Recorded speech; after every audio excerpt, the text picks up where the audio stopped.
Miguel Anxo Fernández Lores quiso almorzar esta mañá coa prensa local para facer unha valoración deste inicio de mandato. Un mandato marcado, segundo o alcalde, pola ilusión de todos os membros do goberno local. Neste encontro, o efecto PO2, o modelo de cidade, a mellora da xestión da administración local e a recollida del ISO ocuparon a mirande parte do seu discurso.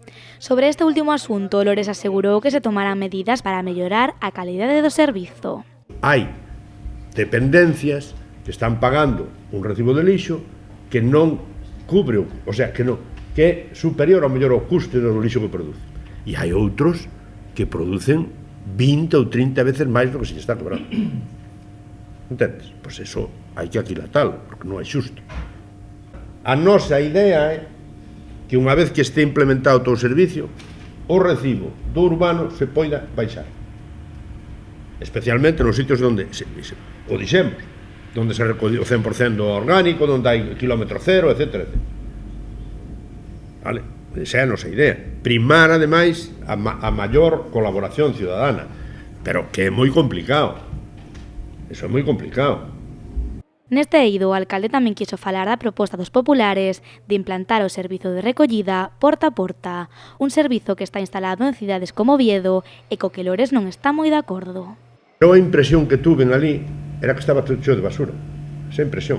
Eu estuve ali, que é cando anda a xente pola calle, doito tomando viños e sidres e tal, e había basura de todos os colores, de todos os contenedores, de todas as bolsas, de todas as cousas, ocupando o espacio público por onde andaba a xente desde as 8 da tarde hasta as 12 da noite que me marchei para mis aposentos. Vale? Esa é a impresión que teño. Non sei se iso é o que queren eles ou non o queren, non? Miguel Anxo Fernández Lores tamén valorou unha das últimas medidas anunciadas polo goberno municipal en relación co modelo de cidade. A decisión de reducir a 10 km/h a velocidade dos vehículos nas rúas de plataforma única.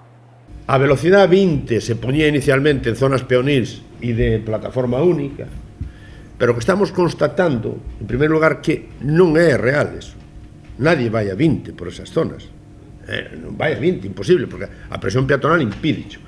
E se non houbera presión peatonal, pero é peatonal, o mellor ir a 20 tamén é un peligro.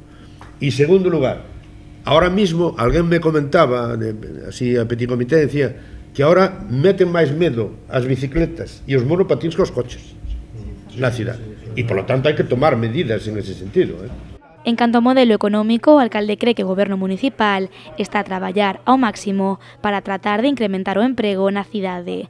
E recorda que Pontevedra é un referente neste eido grazas á celebración de eventos como Culturgal, Etiqueta Negra ou a Sétima Feira. Nós facemos o que temos que facer. E o que temos que facer é darlle servicios aos cidadáns a un precio razonable. Temos que mellorar o espacio público para facer a cidade atractiva. Temos que axudar no que se poida aos servicios educativos, sanitarios, etc. Que o estamos facendo. Facer unha cidade que sexa referente. Facer actividades deportivas, congresuais ou de outro tipo que atraian xente a Pontevedra. Ou eso non é política económica? Hombre, e o facemos ademais moi ben feito. Lores está convencido de que aínda se pode mellorar moito en todos estes asuntos, pero cree que no goberno municipal hai unha boa sintonía e unha boa base para facelo.